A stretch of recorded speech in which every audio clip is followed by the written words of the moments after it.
তাহলে আমরা আজকে উচ্চতর গণিতের কুমিল্লা বোর্ড 2019 অর্থাৎ দ্বিতীয় অধ্যায়ে যে আংশিক ভগ্নাংশ এবং উৎপাদক বিষয়ক যে সমস্যাগুলো আছে সেগুলো নিয়ে কথা বলবো। তো দেখো এখানে কুমিল্লা বোর্ড 2019 সালে px = এসেছিল 18x³ - 15x² - x + 2।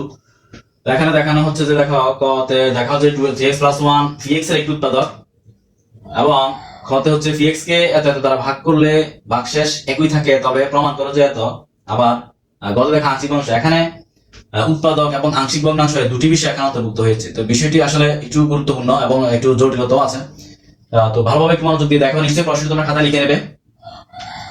আমি এটি মুছে ফেলতেছি। এখানে দেখো 3x + 1 px এর একটি উৎপাদক, এটি আমরা কিভাবে আসলে দেখাবো। এটি করার জন্য প্রথমে আমরা দেখো আমি ক লিখে নিলাম।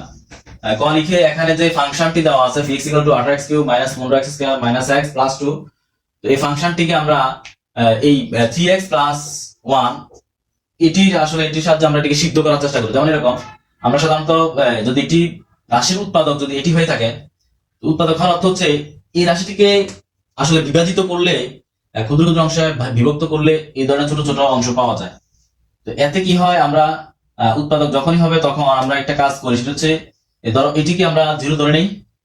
তো 0 ধরে নিলে এখানে x এর মান কি বের হয়, -1, আর এই 3টা হচ্ছে এখানে ভাগ হয়ে যায় -1/3 হয়। তাহলে এই -1/3 যদি এই ফাংশনকে সিদ্ধ করে, অর্থাৎ এই ফাংশনটির মান যদি 0 হয়ে যায়, তাহলেই হচ্ছে এই 3x + 1 এই ফাংশনের একটি উৎপাদক, অথবা এটি একটি বীজগণিত রাশিমালার একটি উৎপাদক। কখন হবে তোমরা নিশ্চয়ই বুঝতে পারছো। ধরো এখানে 3x + 1 আছে, এটিকে 0 চিন্তা করবে, এটিকে 0 চিন্তা করে এখান থেকে x কে আলাদা করে নিয়ে x এর একটি মান এখান থেকে বের করে নিয়ে তারপর এই মানটি আসলে এখানে এই ফাংশনের মধ্যে অথবা এই রাশির মধ্যে বসিয়ে দিলে যদি সেই রাশিটি যদি 0 হয়ে যায় অর্থাৎ সিদ্ধ হয়, তখনই আসলে এটিকে আমরা উৎপাদক বলতে পারবো। তো দেখো আমরা এই x এর মান 1/-1/3 এটি দিয়ে বসিয়ে দেখি। সুতরাং phi of -1/3 ইকুয়াল টু হচ্ছে, দেখো আমরা বসিয়ে দেব phi of, দেখো x এর ভ্যালু হচ্ছে -1/3, এখানে দেখো হোল কিউব আছে, -15 ইনটু এই x এর মান আমরা বসিয়ে দেব -1/3, এখানে হোল স্কয়ার আছে, আর এখানে দেখো x এর মান -1/3 বসিয়ে দেব, আর ওখানে আছে +2। এটিকে আমরা হিসাব করে নেব এভাবে। দেখো 18 মাইনাসের কিউব করলে কিন্তু মাইনাসে চলে আসবে, আর এখানে 3 কিউব হচ্ছে 27। এখানে দেখো মাইনাস কে স্কয়ার করলে মাইনাস প্লাস হয়ে যাবে, এই মাইনাস থেকে যাবে 15 ইনটু, দেখো এখানে 1 কে স্কয়ার করলে কিন্তু 1ই থাকবে, আর 3 স্কয়ার করলে 9 হবে। এখানে দেখো এই মাইনাসে কিন্তু প্লাস হয়ে যাবে, 1/3 থাকবে +2। দেখেন আমরা একটু লসাগু করে নেব এটাকে। লসাগু দেখতেছি আমরা দেখতেছি 27। এখানে দেখো মাইনাস এই হর দ্বারা ভাগ লাভ দ্বারা গুণ করলে আমরা 27/27 1 থাকবে, 1 দ্বারা 18 গুণ করলে 18, মাইনাস হচ্ছে 9 দ্বারা 27 কে ভাগ করলে নিশ্চয় কত হবে, 3 9 27, তাহলে 3 দ্বারা 15 কে গুণ করলে 45। আর এখানে হচ্ছে দেখো 3 দ্বারা যদি 27 কে ভাগ তাহলে 9, এখানে লবে আছে 1, তাহলে গুণ করলে হবে 9 একে 9, প্লাস এখানে যেহেতু হরে 1 আছে তাহলে সরাসরি 2 এবং 27 গুণ হয়ে যাবে, তাহলে 27 দুগুণ আমরা জানি 54। তারপর দেখো এখানে -18 মাইনাসের সাথে আমি যোগ করে দেব, তাহলে -18 আর হচ্ছে 45 কত হলো, নিশ্চয়ই তোমরা এটি দেখতে পাচ্ছ 8 × 13 অর্থাৎ 63। আর এখানে দেখো 54 আর 9 এটিও কিন্তু 63 হয়ে যাবে, তাহলে -63, এখানে +63 / 27, -63 + 63 ক্যান্সেল হয়ে কিন্তু এখানে 0 থাকবে, 0/27 ইকুয়াল টু কিন্তু 0 হয়ে গেল। তার অর্থ হচ্ছে আমরা যেহেতু এই x এর মানটি দ্বারা এই ফাংশনটি আমাদের কি হয়ে গেল, 0 হয়ে গেল। এই যে দেখো phi of -1/3 = 0, অর্থাৎ phi x এর মান 0 হয়ে গেল। তাহলে আমরা বলতে পারবো 3x + 1 এটি এই ফাংশনের একটি উৎপাদক। অবশ্যই বুঝতে পেরেছো, এই ধরনের যে কোনো ফাংশন যে কোনো বীজগণিত রাশি থাকতে পারে, তবে সব ক্ষেত্রে কিন্তু তুমি একই কাজ করে যেতে হবে। যখনই বলবে যে এটি উৎপাদক, তখনই আমরা এই কাজটি করে যাব। তো আশা করি এটি বুঝতে পেরেছো। অর্থাৎ উৎপাদক মানে হচ্ছে যে এই রাশিটিকে যত ক্ষুদ্র ক্ষুদ্র অংশে বিভক্ত করা যায়, ক্ষুদ্র ক্ষুদ্র রাশিতে বিভক্ত করা যায়, এই ক্ষুদ্র ক্ষুদ্র প্রতিটি রাশিকে আসলে এই রাশিটির উৎপাদক বলা হয়। তো বিষয়টি অবশ্যই ভালোভাবে খাতায় প্র্যাকটিস করবে, এবং এই নিয়মে যতগুলো গাণিতিক সমস্যা আছে সেগুলো প্র্যাকটিস করার চেষ্টা করবে, তাহলে কিন্তু তুমি আসলে ধারণাটা ফাঁকা করতে হবে। সবসময় বলি যে একই নিয়মে একটা সমস্যা যখন তুমি সমাধান কেউ তোমাকে করিয়ে দেবে, তখন এই নিয়মে অন্য যে সমস্যাগুলো আছে সেগুলো তুমি নিজে সমাধান করার চেষ্টা করবে, তাহলে কিন্তু তুমি এই বিষয়টি ভালো বুঝতে পারবে। আর ম্যাথমেটিক্স মানে হচ্ছে যতই প্র্যাকটিস করবে ততই তোমার ধারণা ফাঁকা করতে হবে, আর প্র্যাকটিস কম করবে তো তুমি কখনোই সেটি পারবে না। দেখো যতই মেধা থাকুক কিন্তু প্র্যাকটিস না করলে পারবে না। তারপর দেখো বলছে যে a px এর দুটো উৎপাদক হচ্ছে x - m এবং হচ্ছে x মাইনাস m। তো একই ক্ষেত্রে একই রকম আমরা সেটি বলবো এত এত যেহেতু x মাইনাস m এবং x মাইনাস n vx এর উৎপাদক, অর্থাৎ ভাগ করলে ভাগশেষ 0 থাকে, ভাগ করলে ভাগশেষ 0 থাকে, ভাগশেষ একই থাকে। তো ভাগশেষ একই থাকলে আমরা এখানে আগের মতো আমরা x = 0 ধরে x এর মান আমরা m বসিয়ে দেব। অনুরূপভাবে এখানে এটা 0 ধরে x এর মান আমরা n বসিয়ে দেব। তো x এর মান n বসালে আমরা পেয়ে যাব ফি, প্রথমে m বসালে ফি m, তো ফি m বসাও, x এর পরিবর্তে m বসে যাবে, তাহলে 18 m কিউব মাইনাস 15। দেখো x স্কয়ার আছে এখানে, তাহলে x এর পরিবর্তে হচ্ছে m, তাহলে 18 m স্কয়ার মাইনাস x এর পরিবর্তে m, তাহলে m প্লাস 2। অনুরূপভাবে যদি আমি নেই ফি n, তাহলে কি হয়ে যাবে? নিশ্চয়ই বুঝতে পারতেছো, ফি n cube minus n cube n square minus n plus 2। আমরা জাস্ট x এর পরিবর্তে আমরা m এবং n বসিয়ে দিয়েছি। তো আমাকে বলা হচ্ছে যে প্রত্যেক ক্ষেত্রে কিন্তু ভাগশেষ একই থাকবে। তো ভাগশেষ একই থাকার অর্থ হচ্ছে এরকম, এই যে এই দুটি কিন্তু সমান হয়ে যাবে, অর্থাৎ যদি ভাগশেষ যেহেতু একই, তাহলে ফি m ইকুয়াল ফি n হবে। যেহেতু ভাগশেষ একই, যেহেতু ভাগশেষ একই, তাহলে আমরা ফি m equal to fee n। Fee m এর মান আমরা পেয়েছিলাম এখানে 18m cube minus 15m square minus n plus 2, বা ফি n এর মান পেয়েছিলাম 18n cube minus 15n minus n plus 2। তো দেখো এটিকে আমরা বসিয়ে দেব এখানে। আমি মুছে ফেলি, তোমরা নিশ্চয়ই লিখে ফেলেছো ততক্ষণে। অবশ্যই এটি আগে ভিডিওটাকে প্রথম থেকে শেষ পর্যন্ত একবার দেখে নিবে, দেখে নিয়ে তারপর আসলে তুমি নিজে করার চেষ্টা করবে, তাহলে আসলে বিষয়টি ভালোভাবে ধারণা নিতে পারবে। ফি m এর মান, এই দেখো ফি m এর মান আমরা বসিয়ে দিলাম কত, 18m cube minus 15m square minus m minus plus 2 equal, এই ফি n এর মান হচ্ছে এটি 18n cube minus 15n square minus n minus plus 2। শিক্ষার্থীরা দেখো, তাহলে আমরা এখানে এই মাইনাস 2 প্লাস 2 প্লাস 2 আমরা কেটে নিলাম। তারপর আমরা এটিকে দেখো একটু সাজিয়ে নেব, m কিউব এটির সাথে এই 18n কিউব কে আমি নিয়ে আসবো। তাহলে এখানে ছিল 18n কিউব প্লাস এর, এটি এদিকে এসে মাইনাস 18n কিউব হয়ে যাবে।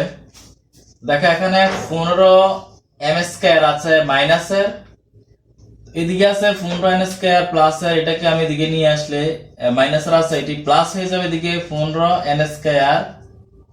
আবার দেখো এখানে আছে মাইনাস m, আর এখানে আছে মাইনাস n। এই মাইনাস n যদি আমি এই পাশে নিয়ে আসি চেঞ্জ করে, তাহলে এটি প্লাস n হয়ে যাবে, ইকুয়াল টু কিন্তু 0। তারপর দেখো আমরা এখানে 18 কমন যায় কিনা, অবশ্যই 18 কমন যায়, থাকে m cube minus n cube, এখান থেকে মাইনাস 15 কমন যায় কিনা, অবশ্যই যায়, তাহলে থাকবে এখানে m স্কয়ার, আর এখানে হচ্ছে যেহেতু এটা প্লাস মাইনাস কমনের কারণে মাইনাস হয়ে যাবে n স্কয়ার। এখানে দেখো মাইনাস 1 কমন নেওয়া যায় কিনা, 1 কমন হয়ে যাবে m মাইনাস n, যেহেতু এখানে প্লাস ছিল মাইনাস কমনের কারণে এটি মাইনাস হয়ে যাবে, ইকুয়াল 0। এখানে দেখো 18 m cube minus n cube, এটির কি সূত্র আছে আমরা জানি, a minus b a square plus ab plus v square, অর্থাৎ a কিউব মাইনাস b কিউবের সূত্র মাইনাস 15। এখানে দেখো m square minus n square, এটিকে কোন সূত্র প্রয়োগ করা যায়, নিশ্চয়ই আমরা বলবো a square minus b square a plus b a minus b minus 1 into m minus n equal 0। দেখো আমরা এখান থেকে m মাইনাস n, এখান থেকে m মাইনাস n, এখান থেকে m মাইনাস n, এই তিনটা থেকে একটি কমন নিতে পারি, m মাইনাস n, আর এখান থেকে 18 ইনটু এটি, তাহলে 18 into m square plus mn plus n square. তারপরে আর কি কমন হলো, এখান থেকে m মাইনাস 1 চলে গেল, থাকলো minus 15 into m plus n, আর এখান থেকে m মাইনাস 1 কমন নিলে থাকলো 1 ইকুয়াল 0। দেখো এখানে দুটি রাশি গুণাকারে আছে, এটি একটি রাশি আর হচ্ছে এটি, এই দুটিকে আমি হয় অথবা লিখতে পারি, হয় m মাইনাস n ইকুয়াল 0, অথবা 18 into m square plus mn plus n square minus 15 into m plus n minus 1 equal 0। তো এখান থেকে তাহলে কি পাচ্ছি, m ইকুয়াল n, কিন্তু আমাদের উদ্দীপকে একটি শর্ত দেওয়া আছে যে m নট ইকুয়াল, অর্থাৎ m টি কি হবে, নট ইকুয়াল n, তাহলে এটি গ্রহণযোগ্য নয়। তাহলে আমরা শুধু এই মানটি গ্রহণ করব। এই মানটি গ্রহণ করলে আমরা কি পাবো দেখো,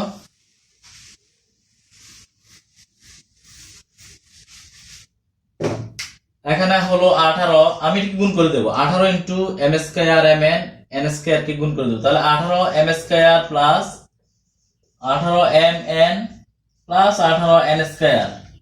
আর এখানে দেখো 15 দ্বারা এম প্লাস এন কে গুণ করলে 15 ইন্টু এম, নাকি 15 এম, আবার 15 ইন্টু এন হচ্ছে 15 এম, যেহেতু আগে মাইনাস ছিল এই প্লাসটি মাইনাস হয়ে যাবে, ইকুয়াল -1 ইকুয়াল 0। এটি হচ্ছে আমাদের কাঙ্ক্ষিত প্রমাণ। তো আশা করি এটি বুঝতে পেরেছ। তারপর দেখো আমরা গ প্রশ্নের সমাধান করার চেষ্টা করব।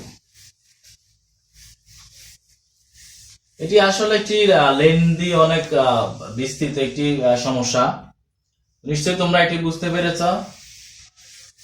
যদিও ক্যালকুলেশন গুলো অনেক বড় কিন্তু সহজ। দেখো ঘ প্রশ্নটি এখানে আবারও ফি এক্স কে নিয়ে আসতে হবে। ফি এক্স ইকুয়াল টু হচ্ছে 18x cube minus 15x square minus x plus 2। তো এই ফাংশনটির ক্ষেত্রে আমরা আমাদেরকে প্রশ্নের মধ্যে উল্লেখ আছে 3x minus 2 by phi x কে কি করতে হবে, আংশিক ভগ্নাংশ করতে হবে। তো আংশিক ভগ্নাংশ বিষয়টি আবার কি, সেটি হচ্ছে একটি ভগ্নাংশকে আসলে ছোট ছোট অংশে ভাগ করে নেওয়া, অথবা একটি অংশ অংশ করে ভাগ করে নেওয়া। অর্থাৎ আমি একটু যদি বলি যে x প্লাস 2 ডিভাইডেড বাই হচ্ছে এরকম 3x মাইনাস 1, এটা কিন্তু আমি লিখি x by 3x minus 1 plus 2 by 3x minus 1, নিশ্চয়ই লেখা যায়। তো লিখলে কি হবে, এটা কিন্তু ক্যালকুলেশন করলে কিন্তু আবার ঠিক আগেরটাই চলে আসবে, x প্লাস 2 চলে আসবে। তো এটা হচ্ছে অংশ অংশ করে আমি ভাগ করে নিলাম, এটাকে আবার একত্রিত করে নিলাম, এই হচ্ছে আংশিক ভগ্নাংশ মূলত। তো আমরা এগুলোর বেসিক নিয়ে আজ যখন আলোচনা করেছিলাম তখন কিন্তু এইসব বিষয় চলে আসবে ওখানে। তাহলে আমরা এই ধরো এই আংশিক ভগ্নাংশের যে ধাপগুলো, এই ধাপগুলো আমি একটু লিখে দিচ্ছি। আংশিক ভগ্নাংশের ধাপগুলো, ধাপ হচ্ছে, প্রথম ধাপটি হচ্ছে হরকে উৎপাদকে বিশ্লেষণ করতে হবে।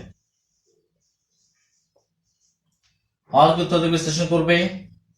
তারপর এই সম্পূর্ণ ভগ্নাংশটিকে দুটি বা তিন চলকের সাহায্যে, ধ্রুবকের সাহায্যে প্রকাশ করতে হবে, দুটি বা তিনটি ধ্রুবকের সাহায্যে প্রকাশ করতে হবে, আর ধ্রুবকের সাহায্যে প্রকাশ করতে হবে। দ্বিতীয় ধাপ, ধ্রুবকের সাহায্যে প্রকাশ করা। তারপর 3 নম্বর ধাপ হচ্ছে এই ধ্রুবকের মানগুলো বের করে, ধ্রুবকের মান নির্ণয় করে সেই মানটি বসিয়ে দেওয়া। অর্থাৎ অনেক সময় এগুলা বোঝা যায় না।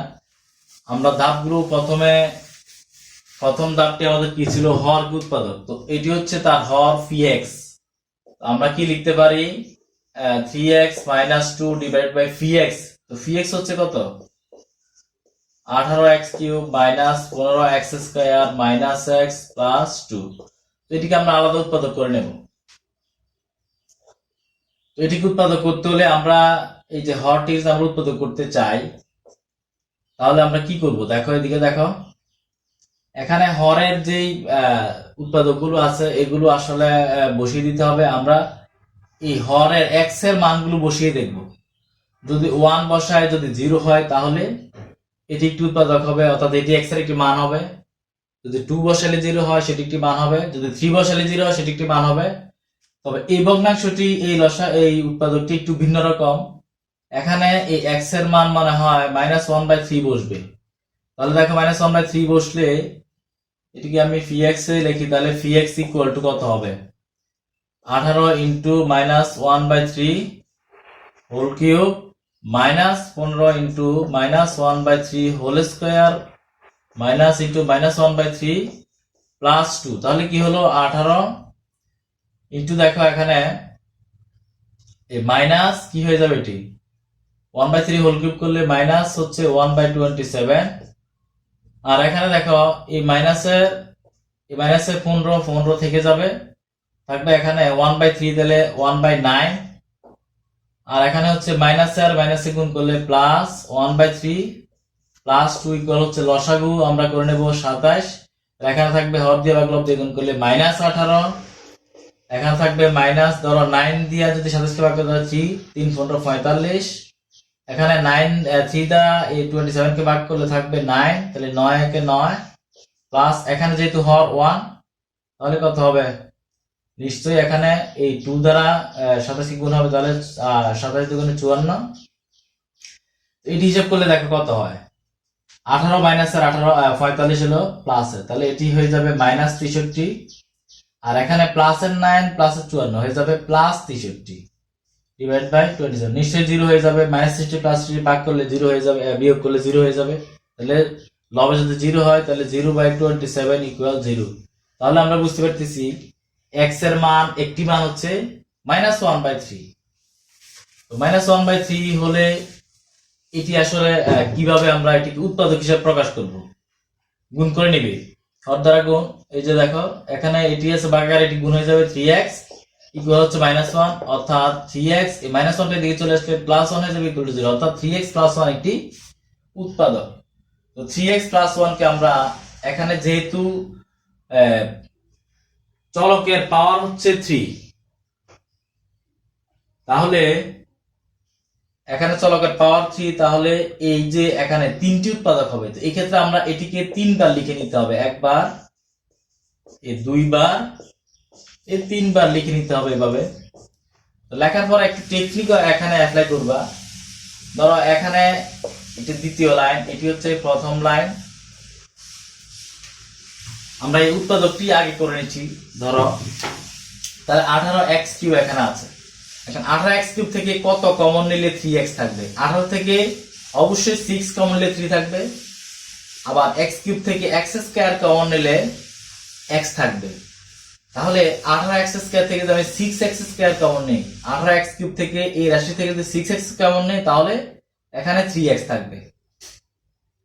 তারপর দেখো ঠিক এটি দ্বারা এটিকে তুমি গুণ করে দেবে, তো 6x² দ্বারা 1 গুণ করলে প্লাস 6x² হবে নিশ্চয়ই, এখানে ছিল -15x², আমি লিখে ফেললাম কত প্লাস 6x², এটি কিন্তু হলো না, এটি কিন্তু কি হয়ে গেল, এটি বেশ কম হয়ে গেল, তো এখানে আছে -15x, আমি -15x² মিল করতে হতো, এই ক্ষেত্রে এখানে কত লিখলে -15x² থাকবে, ধরো আমি যদি 15 21 লিখি 21x², তাহলে কি থাকবে, 21 থেকে 6x² বাদ দিলে 15x² থাকবে।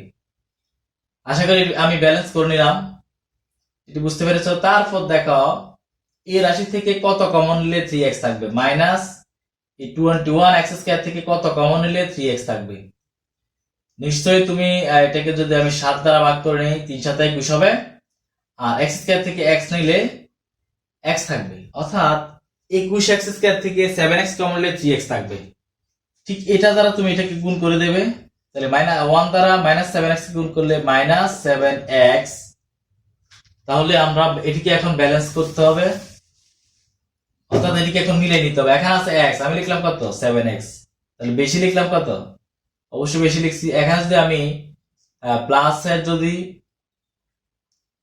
ধরো প্লাসের 8x লিখি, না প্লাসের 5x লিখি, 6x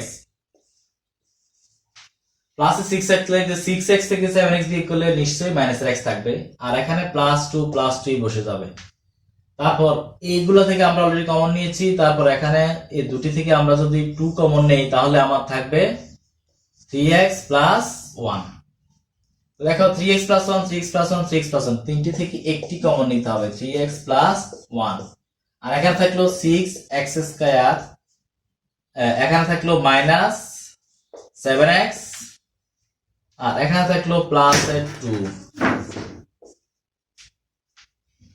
তারপর এটিকে কিন্তু আবারও উৎপাদক করে নিতে হবে, এখানে দেখো এই যে 6 দুগুণে 12, 6 ইন্টু 2 সমান হচ্ছে 12।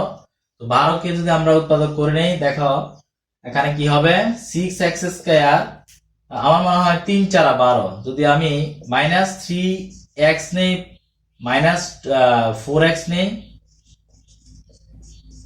তাহলে দেখো এখানে 3 4 12 আর 3 আর 4 যোগ করলে হয়ে যাবে 7।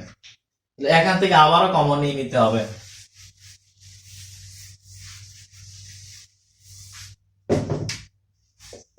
দেখো এখানে 3x প্লাস 1, আর এখান থেকে এই দুটি থেকে অবশ্যই 3x কমন যায়, থাকবে 3x কমন নিলে আর থাকবে 2x মাইনাস 1, আর এই দুটি থেকে দেখো 2 কমন যায় কিনা, -2 থাকবে 2x মাইনাস 1।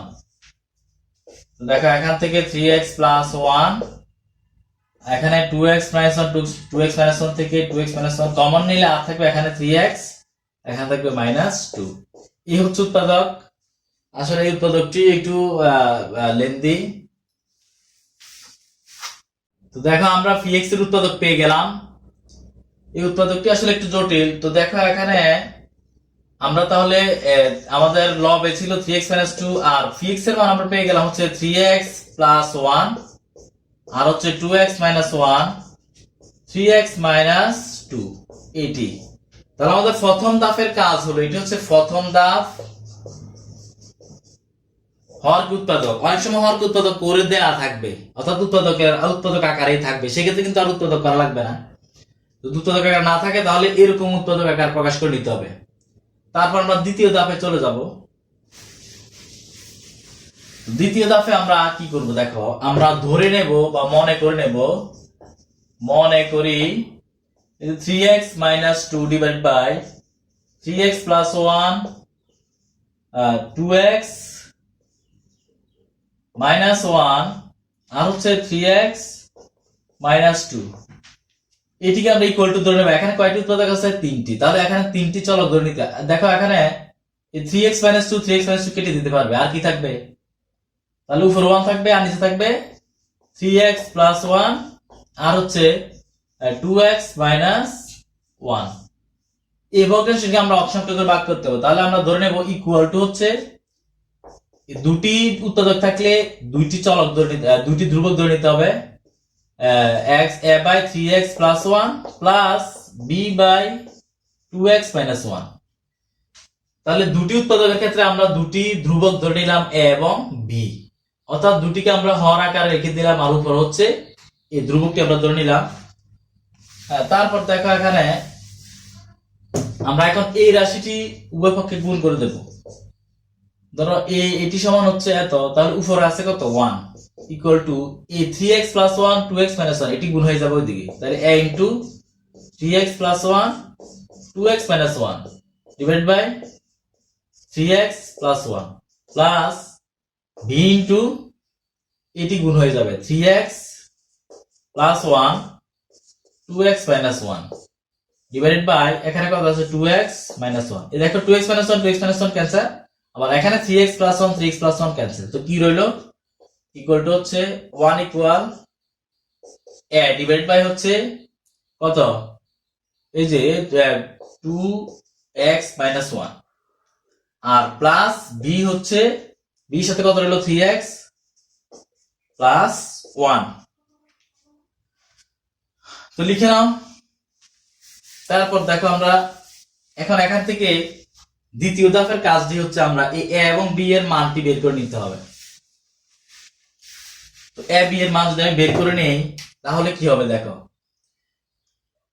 এখানে সবসময় খেয়াল রাখবে, দেখো এখানে 2x মাইনাস 1 আছে। আমি যদি এখানে এই x এর মান যদি 1/2 ধরে নেই 1/2, তাহলে কিন্তু এখানে এই অংশটি 0 হয়ে যাবে। প্রথমে আমি x এর মান 1/2 ধরে নেব, x ইকুয়াল 1/2 হলে এই উভয় পক্ষে কি হবে? তাহলে এখানে ছিল 1 ইকুয়াল টু এখানে a ছিল, আর এখানে 2 ইন্টু হচ্ছে x এর মান 1/2 minus 1 plus b into 3 x এর মান হচ্ছে 1/2 প্লাস 1। দেখো এখানে কি হলো? বা 1 ইকুয়াল এই 2 এ 2 ক্যান্সেল হয়ে গেলে কি থাকবে a ইনটু 1 মাইনাস 1 প্লাস এখানে 3/2 এটি লসাগু করলে 2 আর হচ্ছে 3 প্লাস 2 এ হচ্ছে এটি। তো দেখো এখানে 1 মাইনাস 1 নিশ্চয়ই 0 হয়ে যাবে, তাহলে এই অংশটি 0 আর এখানে হলো হচ্ছে 3 প্লাস 2 5 নিচে 2 ইনটু হচ্ছে v। তাহলে আমরা b এর কি মান পেয়ে গেলাম, b ইকুয়াল টু হচ্ছে দেখো এই 2 এদিকে এসে 1 এর সাথে গুণ হয়ে যাবে, তাহলে 2 আর নিচে হচ্ছে এই 5। এই হচ্ছে আমার b এর মান। অনুরূপভাবে আমরা a এর মান বের করে নিতে পারবো। a এর মান আমরা কত বসালে এই অংশটি 0 হবে, দেখো এখানে -1/3 আমি যদি বসাই x ইকুয়াল টু -1/3 হলে দেখো এখানে 1 ইকুয়াল হচ্ছে a। x এর মান আমি কত বসাবো 2 ইনটু -1/3 এখানে -1, তারপর এখানে আসো প্লাস b ইনটু এই 3, আবার এই x এর মান হচ্ছে -1/3 প্লাস 1। তারপর দেখো এখানে আমরা বা 1 ইকুয়াল টু হচ্ছে এই দেখো এখানে মাইনাসে 2 আর 1 গুণ করলে -2/3 -1 এখানে a। তারপরে পরের অংশ দেখো এই 3 আর এই 3 ক্যান্সেল হয়ে গেলে কি থাকবে প্লাস b ইনটু -1 প্লাস 1। তো -1 প্লাস 1 হলে এই অংশটা 0 হয়ে যাবে। দেখো এখানে লসাগু করে নিলে 3, তাহলে এখানে -2 -3 তো কত হলো -5/3। তাহলে আমরা এখানে b ছিল, তাহলে b এর একটা মান আমরা পেয়ে যাব b। তাহলে b ইকুয়াল টু হচ্ছে এই 3 টা দিকে এসে গুণ হয়ে যাবে -3/5। আমার কাজ মোটামুটি শেষ। আসলে জটিল অঙ্ক। দেখো -3/5 এই এখন a এবং b এর মানটি কিন্তু আমরা বসিয়ে দেব। a এর মান হচ্ছে এটি, a ইকুয়াল টু হচ্ছে 2/5 আর b ইকুয়াল টু হচ্ছে এত। তো আমরা আমাদের ছিল কি 1/3x প্লাস 1 আর হচ্ছে 2x মাইনাস 1 ইকুয়াল টু এখন হয়ে যাবে a এর মান 2/5 divided by 3x plus 1 plus b এর মান হচ্ছে -5/3 -3/5 -3/5 ডিভাইড বাই হচ্ছে এটি। তো আশা করি এটি বুঝতে পেরেছো। আমি আবার দেখিয়ে দিচ্ছি একটু। মানটি এবার বসিয়ে দেবে। এর মান হচ্ছে 2/5 ডিভাইড বাই 3x প্লাস 1 আর b এর মান হচ্ছে -5/3 ডিভাইড বাই হচ্ছে 2x মাইনাস 1। এটি হচ্ছে আমার অংশ করে ভাগ করা। তো আশা করি এটি বুঝতে পেরেছো। এটি বারবার প্র্যাকটিস করতে হবে, না হয় কিন্তু এটি বুঝতে পারবে না। এবং এই নিয়মে যেসব অঙ্ক আছে সেগুলো কিন্তু প্র্যাকটিস করতে হবে। তো ভালো থাকো, আল্লাহ হাফেজ।